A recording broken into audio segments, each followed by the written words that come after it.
আসসালামু আলাইকুম, সবাই কেমন আছেন? আশা করি সকলেই অনেক ভালো আছেন। তো আজ আমি আমলকির ক্যান্ডি বানিয়েছি। আমি এটা খেয়ে পুরোই অবাক যে আমলকির ক্যান্ডি এতটা মজার হয়ে থাকে।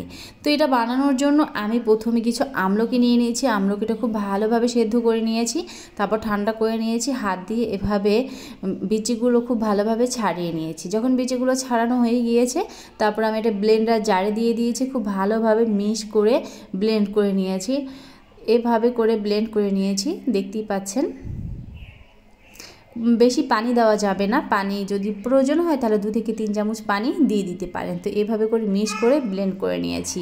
তারপর চুলায় একটা প্যান বসিয়ে দিয়েছি। তারপর এর মধ্যে আমি এই আমলকির মিশ্রণটা দিয়ে দিব। তারপর যেটা করতে হবে, এর মধ্যে আমি পাউডার চিনি দিয়ে দিব।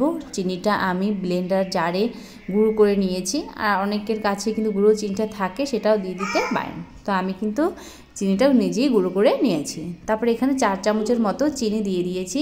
যদি আমলকিটা বেশি টক থাকে তাহলে চিনির পরিমাণ আরেকটু বাড়িয়ে দিতে পারেন। তারপর সব কিছু খুব ভালোভাবে মিশিয়ে নিতে হবে। তো এই পর্যায়ে দেখতে পাচ্ছি একটু পানি পানি হয়ে এসেছে।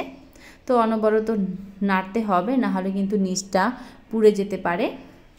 তারপর এখানে আমি দিয়ে দিব বিট লবণ। অবশ্যই বিট লবণটা দিবেন, এতে করে ক্যান্ডিগুলো খেতে আরও অনেক বেশি ভালো লাগে। তারপর সব কিছু খুব ভালোভাবে মিশিয়ে নিচ্ছি। যখন পানিটা দেখা যাবে একটু শুকিয়ে শুকিয়ে এসেছে, তখন এর মধ্যে আমি দিয়ে দিয়েছি 1/2 চামচের মতো ঘি। তারপর আবারও সব কিছু খুব নেড়ে চেড়ে মিশিয়ে নিয়েছি। তারপর যেটা দিয়ে দিব সেটা হচ্ছে 1 চামচ কর্নফ্লাওয়ার। আমি পানি দিয়ে খুব ভালোভাবে গুলিয়ে নিয়েছি, সেটা এর মধ্যে দিয়ে দিব। কর্নফ্লাওয়ারটা দিয়ে অনবরত নেড়ে চেড়ে নিতে হবে।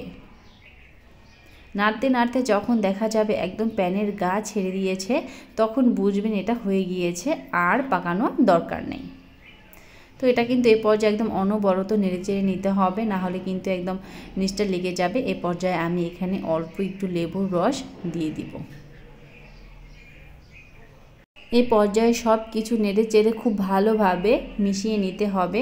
যখন নাড়তে নাড়তে দেখবেন একটা ডোর মতো হয়ে গিয়েছে আর প্যানে লেগে যাচ্ছে না, তখন বুঝতে হবে যে এটা হয়ে গিয়েছে। তারপর একটা পাত্রে উঠিয়ে নিতে হবে। আমি একটা প্লেটে খুব ভালোভাবে তেল ব্রাশ করে নিয়েছি, নাহলে কিন্তু নিচটা লেগে যাবে, উঠবে না। এবার হাতে তেল মেখে খুব ভালোভাবে এভাবে সেট করে নিতে হবে। তারপরে আমি এটা রেখে দেবো কিছুক্ষণের জন্য, প্রায় ঘন্টা খানেক। তো আমার মেয়ে বলতেছিল, আম্মু তুমি নাকি আমাকে একটা ক্যান্ডি খাওয়াবে মজার, তো সেটা দাও। ও একদমই অস্থির হয়ে গিয়েছে খাবার জন্য। তো আমি এটা কেটে নিচ্ছি। এভাবে করে চাকুর সাহায্যে কেটে নিতে হবে। তারপর এভাবে উঠিয়ে নিতে হবে। তো আমি একটু উঠিয়ে দেখিয়ে দিচ্ছি। তারপর একটা চাকুর সাহায্যে আমি ছোট ছোট করে কেটে নিয়েছি। তারপর যে পাউডার যে চিনির গুঁড়োটা ছিল সেটা নিয়ে নিয়েছি। তার মধ্যে ক্যান্ডিগুলো এভাবে দিয়ে দিব। খুব ভালোভাবে চিনির মধ্যে কোট করে নিব। তো তৈরি হয়ে গেল অনেক মজার আমলকির ক্যান্ডি, একদম ভিটামিন সি সমৃদ্ধ আমলকির ক্যান্ডি। আপনারা কিন্তু আপনাদের বাচ্চাদের এভাবে ক্যান্ডিটা বানিয়ে খাওয়াতে পারেন। তো আমার মেয়ে তো অনেক মজা করে খেয়েছে, ও কিন্তু। সকলে ভালো থাকবেন, আল্লাহ হাফেজ।